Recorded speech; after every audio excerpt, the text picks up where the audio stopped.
Sejam bem-vindos de novo ao consultório. Obrigada por continuar na nossa companhia. Se for caso disso, junte-se a nós, porque nesta terceira parte vamos falar de diabetes em idade pediátrica. É a nossa convidada a doutora Maria João Oliveira, especialista em endocrinologia pediátrica e adjunta da Secretaria-Geral da Sociedade Portuguesa de Endocrinologia e Diabetologia Pediátrica. Bem-vinda, muito obrigada. Muito obrigada. Muito obrigada por estar aqui connosco. Ora, a incidência da diabetes tem aumentado nos últimos anos. Qual tem sido a evolução nas crianças, Sra. Doutora? Mas a evolução em termos de número, o que nós temos de facto nos apercebido é que tem havido um aumento do número de casos por ano e cada vez em idades mais jovens, sobretudo abaixo dos 5 anos de idade, o que torna um bocadinho mais complicado em termos de tratamento e de orientação destas crianças. E é possível explicar porquê? Há mais informação, os pais estão mais informados. Porque que se tem cada vez em idades mais jovens nós não sabemos exatamente porquê. Pronto, isto é um facto, mas as causas, efetivamente, portanto, a diabetes mellitus tipo 1, que é comum na idade pediátrica, é uma doença autoimune, em que são desenvolvidos autoanticorpos contra as células pancreáticas produtoras de insulina, e nós sabemos que existem fatores genéticos que contribuem para este facto, para esta doença, e depois de indivíduos geneticamente predispostos, o que vai fazer desencadear o início da doença não está ainda muito bem esclarecido.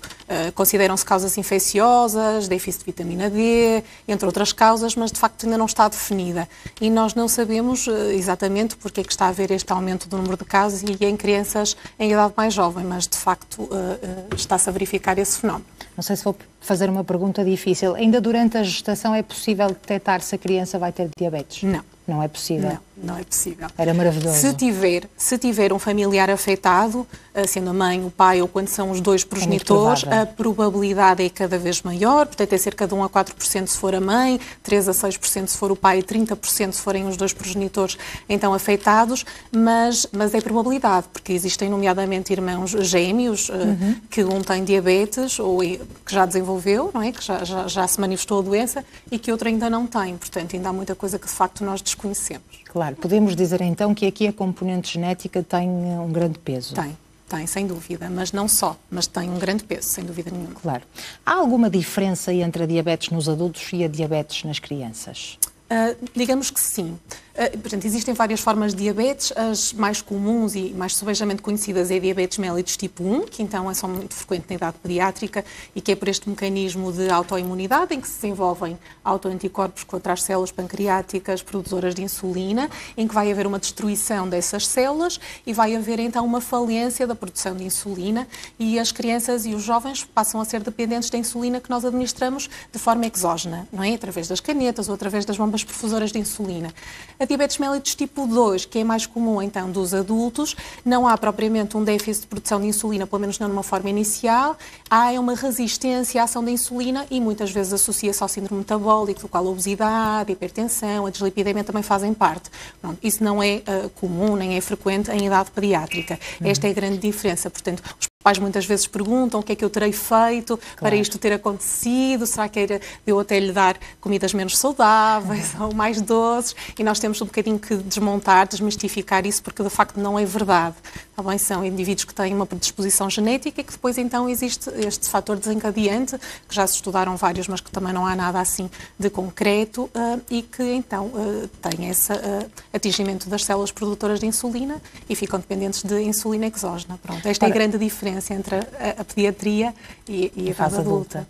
Ora, pela sua experiência, como é que se diz a um pai ou uma mãe que o filho tem diabetes? Olha, eu já trabalho nesta área há vários anos e eu tenho tendência a descomplicar.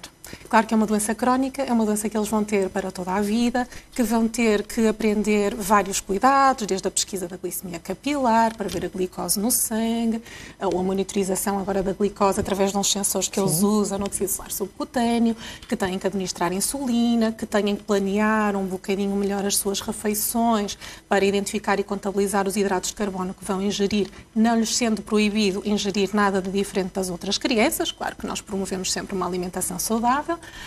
Pronto. E temos que explicar isto tudo, mas eu tenho tendência a descomplicar e a dizer que eles vão ser capazes de ter uma vida normal só com novos cuidados, e é isso que nós tentamos capacitá-los. Pronto, eu tento, de facto, e é isto que eu sinto, pronto, eu não claro que eles têm o seu momento de tristeza. Os pais e algumas crianças que também, já têm a percepção de que algo mudou na vida deles e assim, por vezes de uma forma significativa. Mas eu acho que também vai muito da forma como se encara e do apoio da família e no acompanhamento, na prestação de cuidados destas crianças e jovens e, portanto,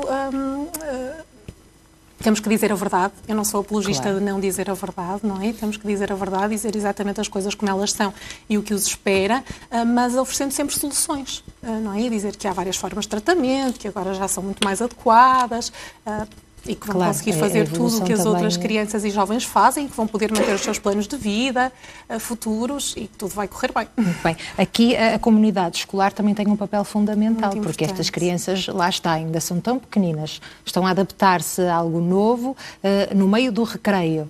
Entre aulas, por exemplo, terem que picar o dedo após as refeições, não é? Para saberem antes das refeições, aqui está, antes das refeições, para saberem os seus valores, as outras crianças se calhar vão olhar, não vão ser tão corretas e, portanto, há toda uma adaptação que aqui a comunidade escolar também tem muita responsabilidade. Muita. Aliás, eles passam muitas horas na escola, não é? Claro. E há dias em que eles entram às 8h30 e saem às 6h30 da tarde da escola e, portanto, a educação terapêutica e a literacia para a saúde e junto dos professores, dos auxiliares de educação e dos outros colegas é fundamental. Normalmente, quando é que é detectada a diabetes em idade pediátrica? Portanto, existem dois picos de incidência. Exato. Portanto, existem dois picos de incidência ao longo da idade pediátrica, aos 4, 6 anos e depois no início da puberdade, por volta dos 10, 14. Na verdade, antes? Não, pode acontecer em qualquer idade. Tá bem? Existem diabetes neonatal, que é um bocadinho diferente da diabetes que nós estamos aqui a falar e que aparece pouco tempo após o nascimento, mas isso é uma diabetes um bocadinho diferente, é muito rara, mas nós temos o nosso doente mais jovem, que tinha um pai diabético, por exemplo, foi diagnosticado aos 10 meses de idade. A idade pediátrica vai até aos 18 e temos adolescentes de 17 anos e que estão a ser diagnosticados. Pronto.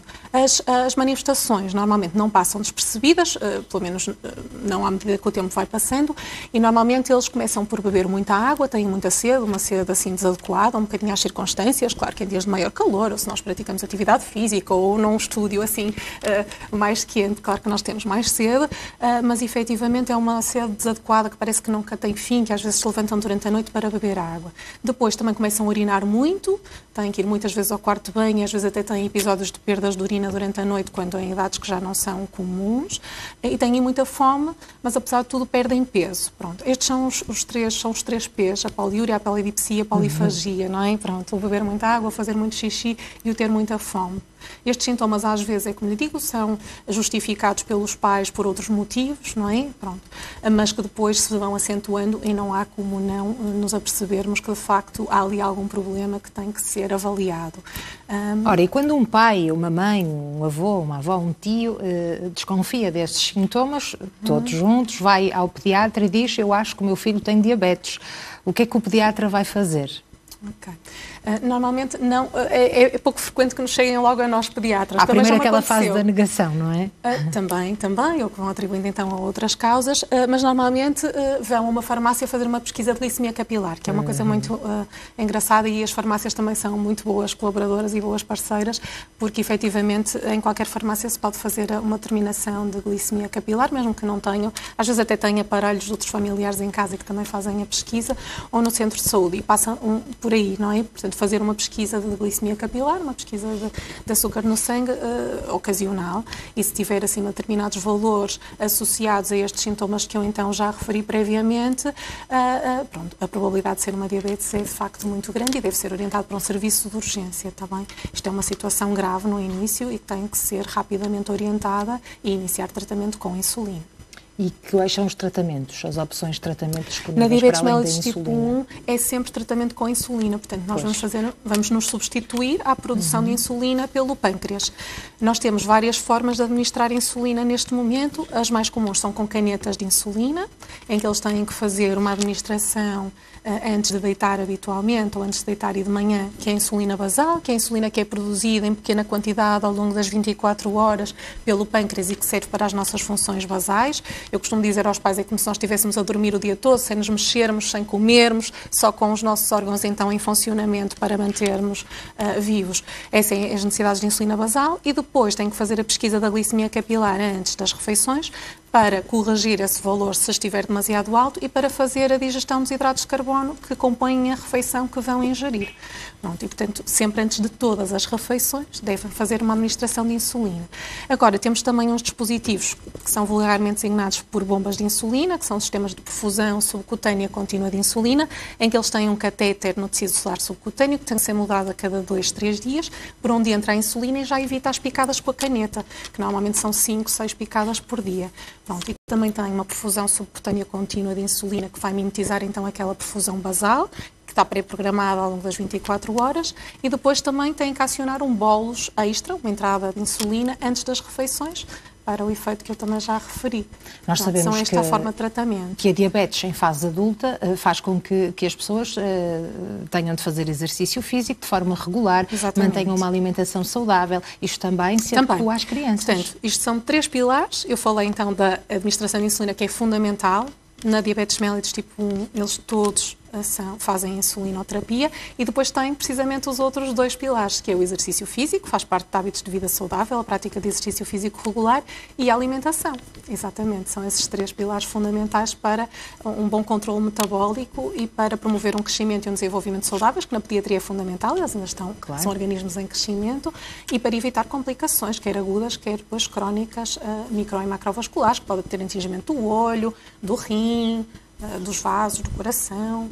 Neste caso específico, que tipo de alimentação é mais orientada para estas crianças? Eu nisso sou muito, simplifico muito, porque também há muitos mitos. Eles têm que fazer uma alimentação saudável, variada, idêntica às das outras crianças. Claro. Em nada é diferente. O que é diferente, efetivamente, é o planeamento da refeição, porque a quantidade de insulina que eles vão administrar antes da refeição é sempre em função da quantidade de hidratos de carbono que vão comer, e nós às vezes vamos nos servindo e não sabemos bem o quanto vamos comer. E, no caso das crianças e jovens com diabetes, eles têm que fazer um planeamento e fazer essa contabilização para depois poder fazer os cálculos à insulina que vão administrar. Portanto, isso obriga a algum planeamento, efetivamente, ao contrário, não é, das restantes pessoas, que às vezes apetece, às vezes não apetece, às vezes apetece mais ou menos. Pronto.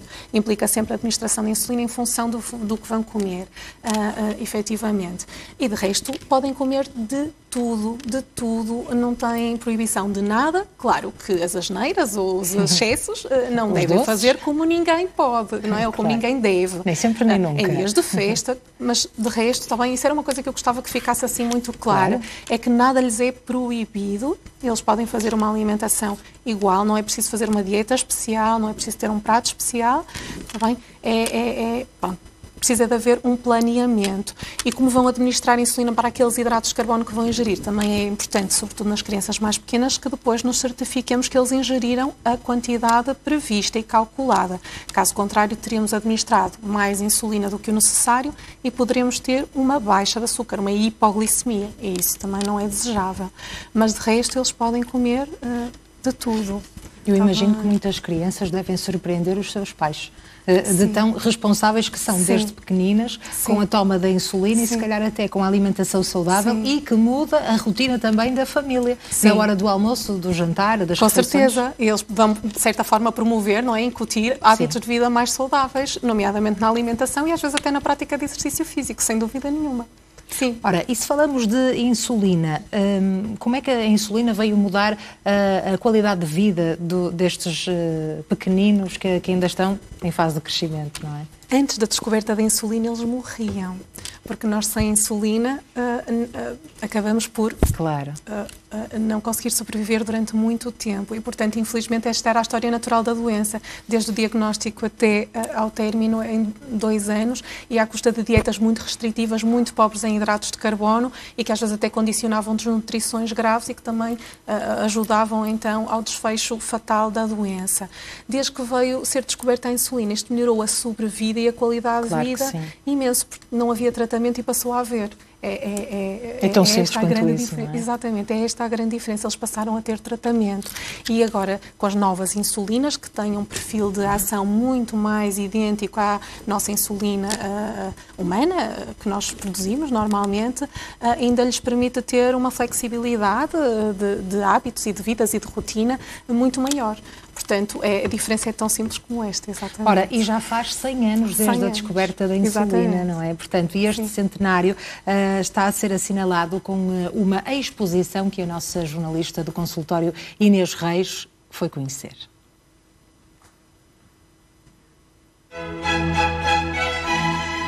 Já permitiu salvar bilhões de vidas ao longo do último século e agora é possível conhecer toda a história através de uma exposição. No ano em que se comemora o centenário da descoberta da insulina, a mostra itinerante convida a revisitar os principais marcos históricos alusivos ao tratamento revolucionário da diabetes no mundo. A história do surgimento da insulina começa com a descoberta de que havia um órgão, que era o pâncreas, que era o responsável pela produção da insulina. E desde o momento em que se descobriu que a insulina era produzida no pâncreas, houve um trajeto que culminou na extração da molécula que era o princípio ativo e da sua purificação para permitir o uso em humanos, porque só saber que era um órgão que a produzia não nos permitia resolver o problema que era o do doente, que não tinha a capacidade para produzir essa molécula. Portanto, o revolucionário foi ser possível isolar e purificar a insulina para ser utilizada como uma ferramenta de tratamento da doença. Uma vez descoberta a doença numa pessoa, a sobrevivência era muito curta, porque praticamente limitava-se à alimentação. O resultado, as pessoas emagreciam imenso, a própria doença desequilibrada faz emagrecer e acabavam por morrer com tuberculose, a maior parte deles. De modo que a insulina veio reverter isso tudo. Veio de facto fazer com que a glicose que estava a mais no sangue seja depois aproveitada pelas células para fornecer energia ao doente. Foi de facto notável esta descoberta. O Leonard Thompson foi o primeiro doente a que foi aplicado o extrato pancreático purificado. A fotografia dele é terrível, parece um esqueleto. E passado uns dias já estava totalmente diferente, já tinha aumentado de peso, já estava com outra alegria na face.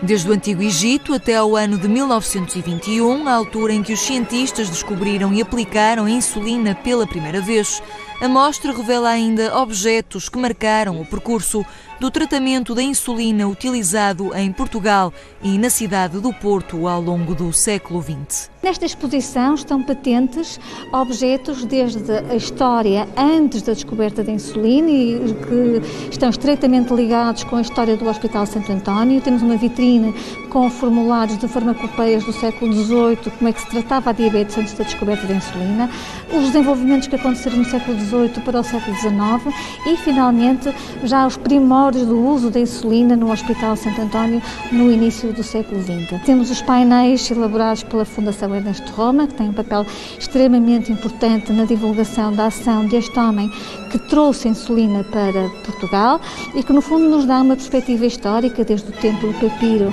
do Débers, nos tempos dos egípcios, até à atualidade, o que é que foi a evolução do nosso conhecimento médico-científico da doença e da molécula que nos permite tratar a doença que é a diabetes. A exposição resulta de uma iniciativa da Fundação Ernesto Roma e pode ser visitada até ao dia 16 de junho no Instituto de Ciências Biomédicas Abel Salazar, na Universidade do Porto.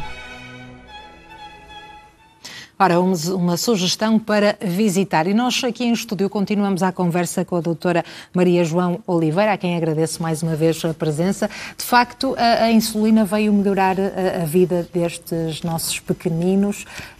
Como é que é também a adaptação das crianças a esta opção de tratamento? Não é bem uma opção. Sim. É a única que exatamente. Eu peço desculpa porque mas é uma pergunta comum. Eu peço desculpa por estar a insistir, mas de facto isso queria que ficasse claro, porque muitos pais perguntam se existem outras opções e que não injetáveis, não é? Serem picados, exatamente, não é? porque injetáveis é sempre custoso e nas crianças ainda mais. Pronto. Existe um bocadinho de tudo. Existem os que mostram logo muita tristeza e muita relutância, mesmo às picadas logo de início. Existem os que encaram a doença e mesmo a forma de tratamento logo de uma forma muito positiva, que até são eles próprios que ajudam então os pais a encarar a doença da melhor forma.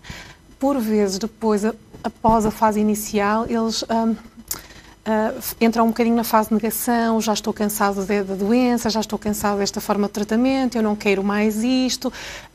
Pronto, começam a perceber que têm que ter alguns cuidados diferentes dos colegas, mas a maior parte consegue ultrapassar e ter uma vida perfeitamente bem, integrado na escola, nas atividades escolares, familiares, muito bem, sim. Em muitos casos é sugerido o acompanhamento psicológico? Sim. Nós, nos vários centros onde estas crianças são seguidas, há uma consulta, digamos, multidisciplinar, em que é constituída por uma enfermeira, normalmente especialista também na área da diabetes, por endocrinologistas pediátricos e por nutricionistas e também por pedopsiquiatras, efetivamente, porque, no mínimo, tem sempre uma perturbação da ansiedade. Isto, e sobretudo na idade da adolescência, é um problema acrescido, não é?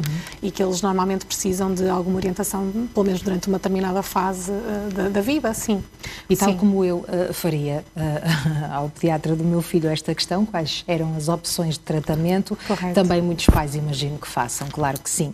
É aqui que entra o trabalho da Sociedade Portuguesa de Endocrinologia e Diabetologia Pediátrica, é um nome difícil.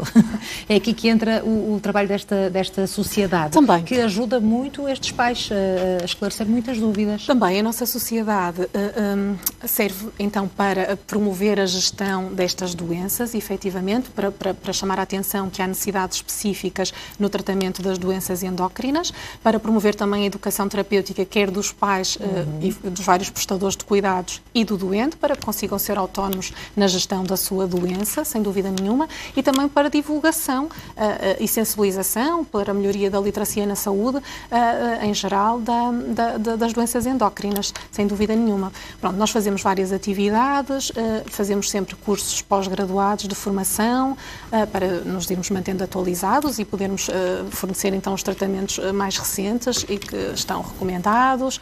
Fazemos reuniões para discussão de temas da atualidade, publicamos newsletters no site que podem consultar. Aliás, foi publicada este ano uma newsletter também sobre a descoberta da insulina, precisamente tem lá a história de como foi descoberta e de como veio revolucionar e é um marco histórico do século XX. Também é muito interessante e convido as pessoas a consultarem o site e a lerem e, portanto, é um bocadinho isto que a nossa sociedade efetivamente tenta fazer. Acho que me faltou fazer aqui uma questão muito importante. Como é que se explica a uma criança que tem diabetes? O que nós normalmente explicamos, eu vou-lhe contar. Explicamos que nós temos uma glândula, que é o pâncreas, que é onde é produzida a insulina e que deixou de funcionar. É uma espécie de fábrica que produz insulina e que resolveu deixar de funcionar. E que, portanto, nós vamos ter que administrar insulina através das canetas ou através da bomba de insulina. E para que é que serve a insulina? Nós contamos uma história que é a dona glicose, que é o açúcar que anda a circular no sangue e que tem que entrar nas células para nos fornecer energia. Os hidratos de carbono são a nossa principal fonte energética para o nosso metabolismo intracelular. Portanto, a dona glicose tem que entrar em casa e, para entrar em casa, precisa da chave, que é a insulina. E, precisamente, é isso que lhe está a faltar. Portanto, a glicose fica a circular no sangue, mas não consegue sair dali, não consegue entrar na célula, então, para fornecer energia, para todo o organismo, então, funcionar bem.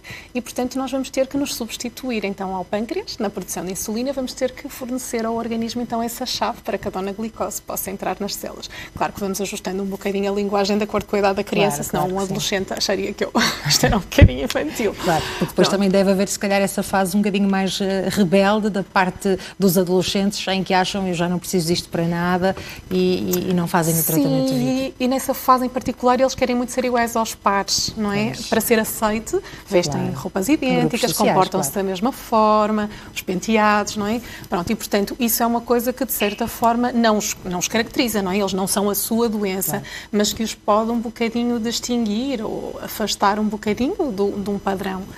E portanto eles às vezes aí também é complicado, não querem levar material, não gostam de usar, por exemplo, os sensores de monitorização da glicose porque é visível. Portanto, eles muitas vezes nem querem colocar a bomba de insulina porque os torna visível a sua doença de certa forma e, portanto, é um bocadinho mais complicado. É importante falar sobre isto, não é? E desmistificar esta diabetes numa fase tão pediátrica. Sim. O que é que pode acontecer se um jovem não tomar estas doses de insulina? Pode ficar gravemente doente porque pode ter um quadro de cetoacidose. Como é que eu vou explicar? Nós somos um organismo complexo e se não conseguirmos utilizar como fonte de energia os hidratos de carbono, vamos tentar arranjar alternativas. Eu costumo dizer, se o carro não anda a gasóleo ou a gasolina, vai tentar andar a energia solar, vai tentar encontrar outras formas energéticas alternativas e, portanto, vai usar as gorduras. Mas ao usar as gorduras, vão ser produzidos corpos cetónicos a nível do fígado que se vão acumulando e que eu digo que são como veneno. É um bocadinho como se estivéssemos a envenenar o nosso próprio corpo. Claro que durante algum tempo ele consegue ir andando, mas depois vai ficar gravemente doente. É como se estivéssemos a tomar veneno. Pronto. À medida que se vão acumulando. E depois ficam mesmo gravemente doentes e se não intervir, se não tiverem assistência médica, podem... Pode correr muito mal, mas não é isso que queremos e por isso é que estamos aqui. Pode correr muito mal. Sem alarmismos. Não, se eles fizerem o tratamento direitinho, nada de errado vai acontecer. E é isso que nós lhes tentamos incutir, está bem? Sim. Infelizmente já aconteceu terem descompensações agudas graves. Não teve nenhum desfecho fatal, mas chegam a ir parar aos cuidados intensivos. Tal é a gravidade da situação. E, portanto, também queria aqui alertar e pedir, por favor, para cumprirem a terapêutica, que é muito importante e conseguem ter uma vida normal. Uma criança que toma insulina, um jovem adolescente também, quer dizer que vai continuar a tomar insulina a vida toda? Sim. Os diabéticos tipo 1, sim, são dependentes, digamos assim, de insulina. De antes era este termo que se usava, insulino-dependentes. Pronto, mas sim, têm que fazer terapêutica durante toda a vida com insulina.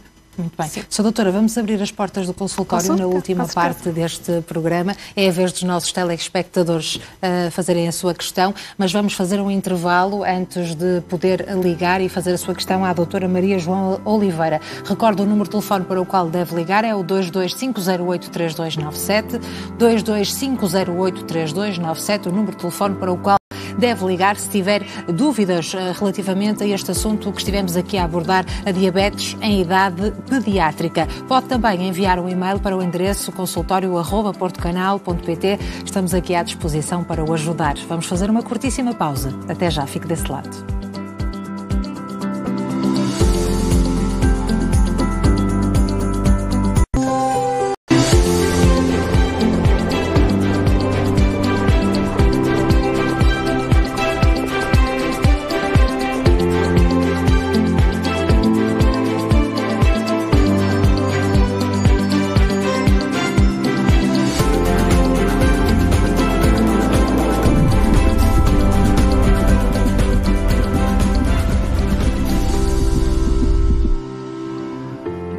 Última parte do consultório, seja de novo bem-vindo e agora é a sua vez de fazer a sua questão se tiver dúvidas. Estamos aqui em estúdio com a doutora Maria João Oliveira, especialista em endocrinologia pediátrica, que está à disposição para responder às suas questões, que podem ser feitas através do número 225083297, 225083297. Sra. Doutora, mais uma vez, muito obrigada por estar connosco. Estivemos na terceira parte do consultório a falar sobre a diabetes em idade pediátrica e falamos também sobre o papel da Sociedade Portuguesa de Endocrinologia e Diabetologia Pediátrica e precisamente para alertar e sensibilizar sobre esta doença nos mais novos, a Sociedade lançou um concurso, Diabetes com Cor, no âmbito da comemoração dos 100 anos da descoberta da insulina, que está também a celebrar este centenário com uma exposição que conhecemos há pouco.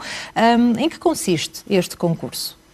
Portanto, este é um concurso de desenho em que poderão participar crianças com diabetes entre os 6 e os 10 anos, para tentarmos um bocadinho que tenham as mesmas condições de acesso ao concurso, claro, e as mesmas oportunidades, e consiste na realização de um desenho em formato A4 sobre a diabetes. Apelamos ao imaginário, às ideias das crianças e como é que eles veem a diabetes e como é que ela se enquadra na sua vida, e lançamos esse desafio delas então fazerem um desenho claro, sobre isso. Já teve a oportunidade de ver alguns desenhos? Não. O concurso foi aberto no dia 1 de junho e, portanto, ainda não recebemos nenhum desenho e só termina a 15 de setembro, portanto, ainda temos muito tempo e eu faço aqui o meu apelo a todas as crianças, então, com estas idades e com diabetes, por favor, para participarem. Portanto, aqui os pais também vão ter um papel fundamental, não é? Incentivar as crianças a fazer este desenho. Como é que devem fazer? Vão ao site da Sociedade? Exatamente, ao site da Sociedade. Tem uma ficha de inscrição e uma autorização para os pais ou os representantes legais assinarem para as crianças, então, poderem participar, uma vez que são menores de idade, e que devem anexar então ao desenho e enviar por correio para a morada da nossa sociedade. Depois ainda queríamos, vamos atribuir prémios, um primeiro, um segundo, um terceiro prémio e um prémio de participação a todas as crianças então que enviarem um desenho, que vai ser à volta de bicicleta, skate, patins, raquetes, que era também para promover os tais hábitos de vida saudáveis, que também são fundamentais então para um bom controle metabólico na diabetes. E depois queremos ainda fazer uma exposição virtual também, que poderá depois ser visualizada no nosso site da Sociedade, mas também uma exposição itinerante que queríamos inaugurar no Dia Mundial da Diabetes, que é o dia 14 de novembro. De certeza que vamos ficar surpreendidos com estes desenhos. Sim, não é? Eu confesso que estou muito curiosa. Muito curiosa. Ora bem, vou recordar o número de telefone lá para casa para o qual deve ligar se quiser fazer a sua questão. É o 225083297, 225083297. Pode também enviar a sua questão para o e-mail consultório@portocanal.pt. Ora, foi o que fez a nossa telespectadora Alexandra Monteiro. Sra. Doutora, vamos tentar ajudar então os nossos telespectadores. Recebemos um e-mail da Alexandra Monteiro, diz que tem uma irmã com 2 anos que começou a não querer comer sopa. Portanto, uma questão direcionada para a área de pediatria. Diz que nunca foi esquisita para comer, a criança com 2 anos, mas agora faz birra. Como é que deve agir quando isto acontece? Pois, isso é um bocadinho complicado. Muito obrigada pela questão, em primeiro lugar, mas eu não tenho respostas assim fáceis. Claro, fica aqui uma orientação, não é? Exatamente, pronto. Nós temos que perceber que eles às vezes podem não lhes apetecer naquela refeição. Devemos sempre tentar, eu acho, na mesma, oferecer para tentar que eles provem um sabor diferente, uma sopa diferente. Às vezes podem não gostar de uma determinada sopa que se lhes apresente e não virem a gostar de outra. O que a sopa fornece, assim, numa quantidade essencial, são as verduras, os legumes e mesmo em termos de aporte hídrico. E, portanto, se nós também conseguirmos fornecer de outra forma que não na sopa esse género de alimentos, também digamos que a sopa não é obrigatória, mas tento fazer de outra forma, com outros legumes, com diferentes apresentações, não exagerando na quantidade, pronto, para tentar ver se ela depois retoma a ingestão da sopa. Muito obrigada pela sua questão. Sra. Doutora, aproveito para perguntar, há muitas dúvidas que surgem na fase da introdução dos sólidos a estas crianças, que não devem ser dados só, neste caso, ralados, passados na sopa pela colher, mas também à mão, quando a criança já mostra que está disponível para comer. Também é a favor desta técnica, vou chamar-lhe assim? Sim, sem dúvida nenhuma. A partir de determinada idade, em que eles já não se engasgam facilmente, nós temos que ir introduzindo os sólidos para eles também se irem habituando a novas texturas e para ir começando progressivamente a aceitar esses novos alimentos, sem dúvida nenhuma, sim. Muito bem. Sim. Vamos avançar para a próxima questão. Estão a chegar maioritariamente via e-mail. O endereço, de facto, se quiserem continuar a fazer a sua questão, é consultório@portocanal.pt, mas se preferir pode ligar para o 225083297. Ora, mais uma questão. Sra. Doutora, o meu filho tem 4 anos de idade feitos este ano e ainda tem necessidade de usar chupeta. Se lhe tiro, faz birra e para adormecer também recorre à chupeta. No entanto, sei que é errado com 4 anos ainda usar a chupeta. Qual seria a possível solução para resolver este problema? Filipe Lima, 32 anos. Muito obrigada pelo seu e-mail. Esta é uma pergunta muito recorrente, imagino. Sim, é. O que eu recomendo é, primeiro, começar a não lhe oferecer facilmente a chupeta. Claro, a chupeta não deve ser propriamente proibida e devemos recorrer, é um pacificador, sobretudo nos primeiros 2 anos de vida, mas a partir daí, de facto, não está recomendada porque promove cáries dentárias, má oclusão dentária, otites, eventualmente, e devemos começar a descontinuar. E é muito engraçado também, porque a maior parte das vezes eles, por exemplo, pedem às mães ou às avós, mas sabem que no infantário não têm chupeta e lá conseguem não utilizar. Não sei se será o caso desta criança em particular. E, portanto, se é uma questão de nós irmos instituindo regras e, pelo menos, não lhes facilitar a vida, porque a maior parte das vezes, por exemplo, os pais levam na mochila a chupeta e mal eles saem do infantário e pedem, eles dão. Começar a dizer que me esqueci da chupeta, olha, a mamãe não sabe onde pôs, espera mais um bocadinho, quando chegarmos a casa logo vamos procurar, pronto. E depois também ir tentando explicar, porque aos 4 anos ele já tem capacidade de entendimento e tentar que ele associe, por exemplo, só ao dormir, pronto, porque aí, de facto, muitas vezes interfere depois com o sono e é a altura do dia que será mais difícil depois retirá-la, e nós também precisamos de ter o nosso descanso, não só a criança, mas também os pais, eu isso entendo, pronto. Mas tentar que ele perceba que se quer a chupeta, então é porque é hora de ir para a cama e é só para dormir, pronto, e aos bocadinhos ir tentando retirar. Isto às vezes são estratégias que resultam. Às vezes há estratégias assim um bocadinho mais radicais que também resultam, estabelece um plano, por exemplo, até ao Natal, tu depois deixas, o Pai Natal vai levar a tua chupeta embora e vai-te deixar um presente, e às vezes resulta muito bem, e pronto, e termina ali. Ele sabe, tem ali um período de ansiedade até ao Natal. É engraçado, há uma mãe que até contou que antes de pousar a chupeta à beira do pratinho com o copinho de leite e as bolachinhas para o Pai Natal, deu assim umas passas ainda na chupeta, antes de alargar, e depois pousou-a e depois, pronto, mas cumpriu o plano. Não voltou a pedir porque foi aquilo que tinha estipulado e o Pai Natal premiou-a. Existem várias estratégias, mas há que ir tentando. O que eu noto muitas vezes é que os pais facilmente tiram a chupeta da carteira para lhes dar mais eles crianças, não é? Serve como em inglês, não é? E traduzindo a letra para português, é um pacificador. Claro. É isso. Pronto. E, portanto, nós devemos também compreender isso e ter alguma tolerância. Mas, efetivamente, aos 4 anos estaria na altura de pensar em Mas erradamente se pensarmos que é uma idade limite, não é uma idade, até porque cada criança tem o seu não é chega àquela idade e não há mais, não é? Pronto. Mas é ir preparando e a partir dos 2 anos está recomendado descontinuar o uso de tetinas, de uma maneira geral, não só chupeta, mas como também, por exemplo, o biberon. Portanto, tetinas em geral. A chupeta, como é de uso mais prolongado, é a tetina ou é o utensílio que se usa mais, mas mesmo os biberons também estarão desaconselhados. A partir dessa idade dos 2 anos, será aconselhado começarem a beber os líquidos por copo? Exatamente. Ou chávena, não é? Isso, exatamente. Portanto, não só a chupeta, mas como as tetinas. Sr. Doutora, vamos ao encontro de mais uma telespectadora que nos enviou um e-mail. A Maria Silva tem 35 anos, gostava de fazer uma questão sobre a temática da alimentação. Diz que tem um filho com 8 anos de idade e estou aos poucos a colocar algumas porções de verduras na sua alimentação, para que possa fazer uma alimentação mais saudável. No entanto, esta criança coloca de lado no prato todos os legumes. Qual seria a solução para gostar de uma alimentação com mais verduras e mais saudável? Vai de encontro um bocadinho à questão que respondemos há pouco. Claro que comer verduras é fundamental, e pode ser no prato ou pode ser na sopa. Portanto, se essa criança também comer na sopa, não quer dizer que não se coloque no prato, mas em termos de aporte nutricional, acaba por ingerir a quantidade necessária.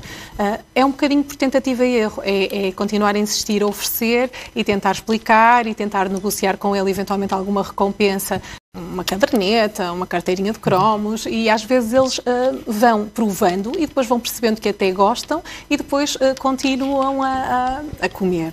Pronto, às vezes passa assim um bocadinho por negociar. E o exemplo também. E o exemplo os pais muitas vezes é fundamental. Que os filhos comam, mas não comem, não é? Muito bem rematado, é fundamental. O exemplo é fundamental. Isto tudo a teoria, porque depois para a prática é como que beber à refeição, não é? Porque eles também muitas vezes interpelam os pais, porque eles têm que beber água, mas os pais bebem vinho ou cerveja. E para eles aquilo é como se fosse um sumo.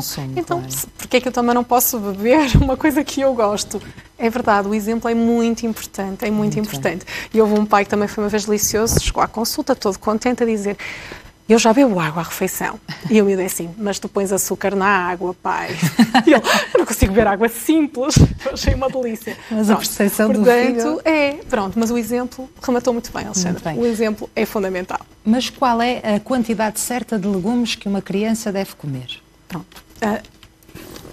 Isso é uma pergunta difícil. É uma pergunta difícil, porque eles nunca comem demais, não é? Porque não é um alimento que eles gostem assim tanto que vão acabar por exagerar. Mas se nós dividirmos um pratinho em 4 partes, metade, digamos assim, devia ser com legumes ou verduras. Depois uma porção com carne ou peixe e outra porção com hidratos de carbono. Pronto, assim, dividido em 4 partezinhas. Metade são para legumes e verduras. E agora há pratos até que facilitam muito fazer essa gestão, não é? Que são feitos e adequados para as crianças para percebermos qual é a quantidade certa. A quantidade certa, pronto, sim. Muito bem.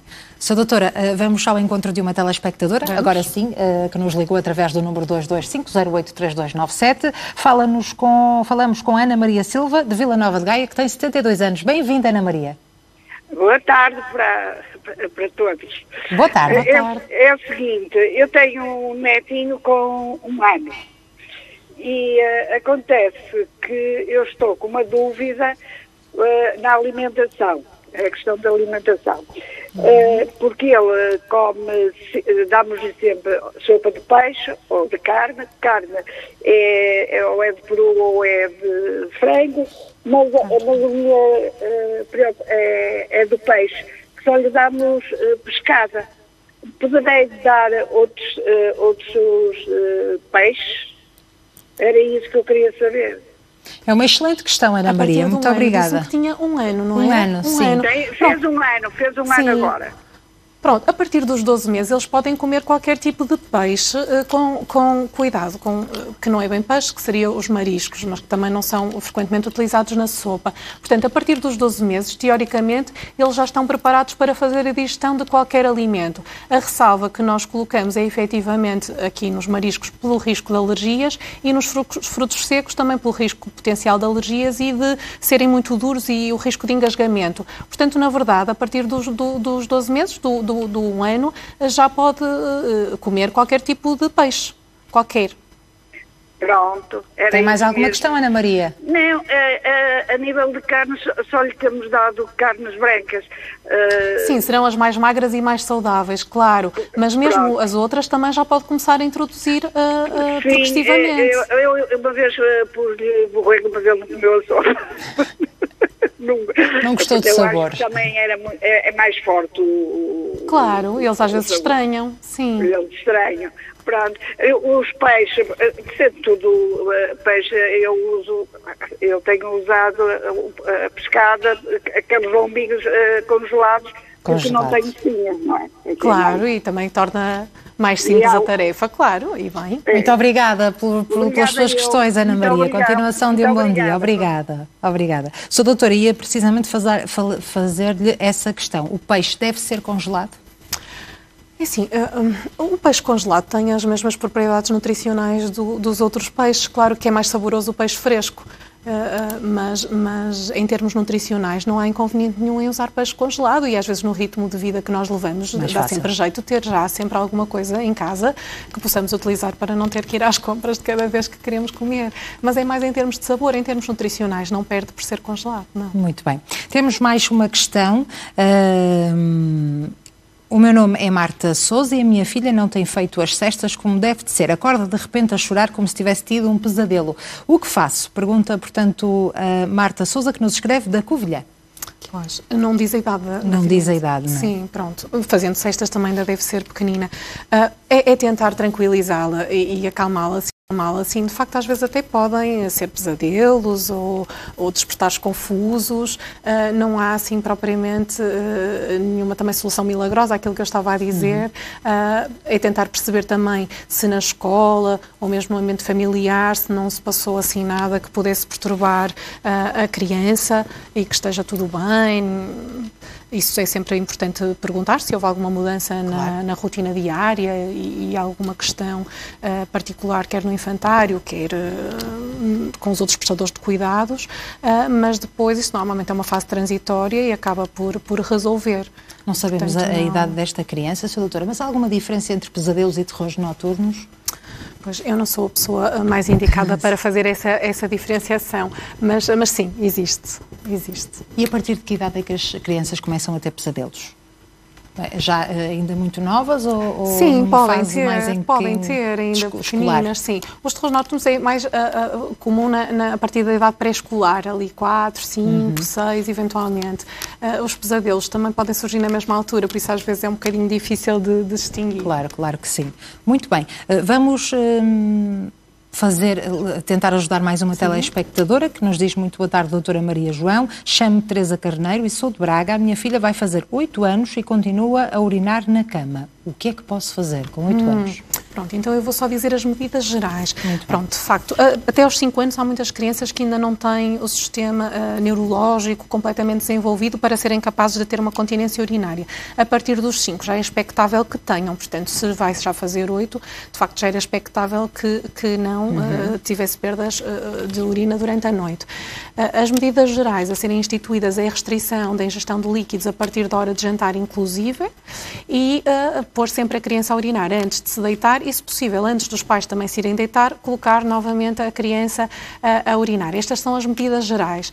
Depois, poderá ser necessário recorrer ao uso de alarmes que se prendem nas cuequinhas e que, mal ela começa a ficar molhada, tocam e despertam a criança e ela consegue então parar de fazer xixi e ir ao quarto de banho, ou eventualmente depois terapêutica farmacológica por via oral, que também pode ser instituída. Pronto, é um bocadinho este o procedimento habitual. Portanto, se ainda não começou a restringir, porque há algumas crianças que têm sede e que são muito apelativas e que de facto querem beber muito, aí bebendo muito a partir da hora do jantar inclusive, ou até às vezes um bocadinho antes, e se não a puser a urinar assim mais vezes, de facto não vamos ser bem sucedidos. Portanto, eu recomendaria começar por estas medidas gerais e depois, se não, então ser referenciada a uma consulta da especialidade, porque pode ser preciso os tais alarmes ou então terapêutica farmacológica eventualmente. Este parece-me também um processo que deve ser feito, como tantos outros, claro, de forma natural, mas há aqui uma certa pressão sempre para que as crianças façam o desfraldo o mais cedo possível, não é? E também não há uma idade obrigatória, portanto, cada criança tem que levar o seu tempo. Sim, exatamente, é isso mesmo, sim. Sim, isso, normalmente até a partir dos 3 anos eles são capazes, mas há crianças que demoram mais um bocadinho, também em termos do período cedo, claro, noturno. Enurese noturna é só mesmo a partir dos 5 anos, até lá pode acontecer, mais ou menos frequente, e ainda ser dito normal, não haver nenhuma condição patológica subjacente e nada de grave. Muito bem. Vamos ler aqui mais um e-mail. Muito boa tarde, senhora doutora. O meu nome é Ruth Gomes e sou de Aveiro. O meu filho gagueja um pouco quando fica nervoso ou entusiasmado ao falar. Pode estar ligado a problemas de ansiedade. Isto já acontece há 2 anos. Muito obrigada. Ora, escreve-nos Ruth Gomes de Aveiro. Isso também é, dentro da pediatria nós temos subespecialidades, não será a minha área de eleição, é mais com os colegas da pediatria do desenvolvimento, mas normalmente nestas crianças, sim, tudo o que aumenta o stress, digamos assim, ou a ansiedade, esse traço acentua-se. E se há história familiar, isso só acontece nessas alturas em que ele está mais estressado, à partida terá uma boa evolução e um bom prognóstico. Se não há história familiar ou se gagueja mesmo em situações em que acha que não está ansioso, eu recomendo então que fale com o pediatra ou com o médico assistente e que seja referenciado para uma consulta de pediatria. Muito bem, muito obrigada pelo seu e-mail sobre esta dúvida com o seu filho. Vamos ler outra questão. Boa tarde, o meu filho tem 13 meses e ainda não consegue comer sólidos porque sempre que tento dar ele engasga-se facilmente, com 13 meses. Para já só damos sopa e fruta ralada, quando come arroz e bolachinhas fica sempre engasgado. Como posso fazer esta passagem para os alimentos sólidos? Muito obrigada, Francisco. Obrigada, Francisco, pela sua questão. Pois, era aquilo que a Alexandra estava a dizer. Pois, todos têm os seus timings. Eu acho que é ir tentando, ir oferecendo, sobretudo alimentos não muito duros, lá está, porque quando são alimentos muito duros o risco de engasgamento pode ser muito sério e também não podemos correr esses riscos. Mas, por exemplo, na sopa não a ralar completamente, a 100%, não fazer um creme completamente bem passado, começar assim por deixar uns trocitos. Às vezes essa é a primeira estratégia que nós adotamos para ver se eles se habituam. Ou então às vezes a frutinha, com aquelas redes que eles vão chupando, também se vão habituando um bocadinho aos sólidos. Pronto, poderia, se ainda não tentou estas duas estratégias, começar por aí. Mas às vezes é uma questão de tempo, eles não conseguem, mas a partir de uma determinada altura vão fazer o clique e vão passar a conseguir. Pronto, devemos ter sempre alguma cautela, nunca o deixe a comer estes alimentos assim, não completamente líquidos ou semi-líquidos sozinho, porque o risco de engasgamento é real e pode correr menos bem. Tá bem, mas nesta idade já há nesta fase já há uma idade em que devemos ter mais atenção. 13 meses é perfeitamente normal que esta criança... A partir dos 9 meses, 9, 10 meses, nós devemos começar a introduzir as texturas. Claro. Pronto, a não ralar completamente bem as coisas, a introduzir assim estes pedacitos. Mas há meninos que aceitam muito bem e há outros que têm mais dificuldade e que demoram um bocadinho mais de tempo a consegui-lo. Mas a maior parte das vezes é uma evolução natural e não tem nenhuma doença subjacente, nem é motivo de grande preocupação. Pronto, não há que desistir e ir tentando, que é para ele se ir habituando e ir conseguindo então ir tentando. E há aqui também uma diferença entre engasgamento e um movimento que as crianças fazem que às vezes nos pode levar a acharmos que ele está a engasgar e não está. É apenas aqui, não sei bem explicar, mas um movimento que as crianças fazem que estão a tentar ver livre não é? Porque é uma textura, um sólido que está na boca e, portanto, têm que perceber o que é que está a acontecer. Isso. É uma aprendizagem, sim, claro. Sim, uma aprendizagem, pronto, e deve ser sempre supervisionada por adultos, como é óbvio, não é? Para não corrermos riscos. Temos ainda mais uma questão. Muito boa tarde. O meu filho tem 2 anos e meio e tem pele atópica, usa corticoides semanalmente. Será que ele pode desenvolver um problema mais tarde? Obrigado, Ana. Muito obrigada pela sua questão, Ana. Pronto, às vezes o que acontece nos meninos que têm umas dermatites atópicas, portanto, que é um problema da pele, é que mais tarde vêm desenvolver outros tipos de alergias, nomeadamente alimentares ou aeroalergénios, e poder desenvolver uma asma, uma alergia alimentar, e portanto eu não lhe posso dizer que não vá ter mais nada além da dermatite atópica. Sobretudo também se houver história familiar, também aumenta a probabilidade, portanto deve estar atenta e ir seguindo com o seu médico assistente ou com o pediatra assistente.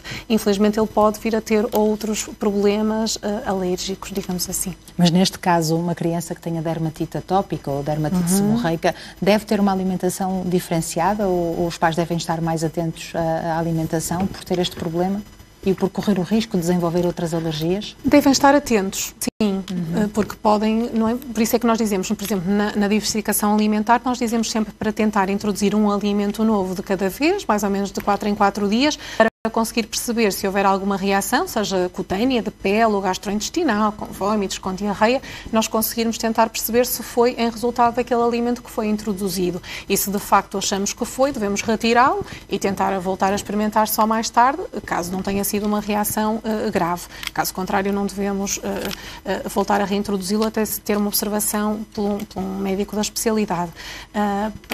E portanto devem estar mais atentos, porque de facto a probabilidade de poder vir a ter alguma dessas alergias é maior, mas também devemos ter em meninos que não têm dermatite atópica, devemos ter sempre isso em atenção e fazer uma introdução progressiva e paulatina de novos alimentos. Muito bem, muito obrigada pela sua questão. Temos tempo ainda para ler um novo e-mail. Muito boa tarde, o meu filho tem 2 anos e ainda faz xixi na cama. Ao ouvir este programa pensei na possibilidade de ele ter diabetes, uma vez que a minha mãe é diabética, mas eu não. Portanto, a mãe da criança não, mas a avó é. Será que ele pode ser diabético? Obrigada pela sua questão, Maria. A avó, não sei se será uma diabetes tipo 2. Claro, é importante fazer a destrinça, está bem? Aquilo que eu já disse, quem tem familiares com diabetes tipo 1, sobretudo se pais, a probabilidade é maior, mas avós normalmente não. Aos 2 anos ainda é normal fazer xixi durante a noite, aquilo que estávamos aqui a falar. Claro, e se não é acompanhada de uma ingesta de água excessiva e de uma fome também e de perda de peso, é pouco provável que seja diabetes. É pouco provável. Muito bem. Sra. Doutora, vamos ouvir ainda a Margarida Nunes, que nos liga de Santo Tirso. Bem-vinda, Margarida. Obrigada. Margarida? Sim. Boa tarde. Obrigada. Olá. Olá, bom dia. Olá, Margarida. Eu sou a irmã do Zé Pedro. Irmã do Zé irmã do Zé Pedro. Olá, Margarida. Obrigada por teres telefonado. Eu quero mandar um beijinho por tudo que você fez. Obrigada. Margarida, estou aqui a ficar com uma lágrima no canto do olho. Obrigada, Margarida. Você é uma grande médica. Ui, sim. Olha, muito obrigada. Eu não sei se o Zé Pedro terá sempre a mesma opinião, porque eu às vezes sou um bocadinho assertiva com ele, não é? Mas ele sabe que é para bem dele, não é? E, portanto, muito obrigada pelo vosso telefonema. Fiquei sensibilizada e mando um grande beijinho também para vocês aí em casa. Está bem? Ok. Ok, obrigada, por teres querida. ligado. Um grande beijinho para ti. E para, E para o teu irmão também. Ok, obrigada. Obrigada. Doutora, em 30 segundos, quem é a Margarida? É irmã de um menino diabético, ou de um menino com diabetes, que eu sigo na consulta. Muito bem. De facto, aqui a família também... Sim, é fundamental. Sabe que é uma coisa que eu tenho algumas saudades, porque eles agora só podem trazer um acompanhante. Portanto, vem uma criança ou adolescente que é seguido na nossa consulta e depois traz só um acompanhante, que normalmente é mãe ou o pai. Pronto, de antes vinha mãe, pai e às vezes vêm os irmãos, e que nós temos muito gosto, até porque não é aquilo da educação terapêutica, dos prestadores de cuidados e da família, para que depois façam todos da mesma forma e que todos acompanhem então as nossas crianças e adolescentes. E a Margarida também já acompanhou o irmão à consulta, com a mãe, o pai e o Zé Pedro. Doutora, já me despeço de si, agora com esta lágrima no olho, num programa de saúde e bem-estar. Vamos agora sim, muito obrigada pela sua presença. Ajudamos tantos telespectadores e terminamos de uma forma tão doce, com um grande beijinho também para a nossa Margarida. Obrigada pela sua presença. Obrigada eu pela oportunidade de estar no vosso consultório. E é assim que nós ficamos por aqui neste programa, também surpreendidos, neste programa dedicado à sua saúde e bem-estar. Amanhã regressamos com novos temas. Fique desse lado, já sabe que pode a qualquer momento fazer a sua questão. Obrigada pela sua companhia. Você é o nosso norte aqui no Porto Canal. Até amanhã.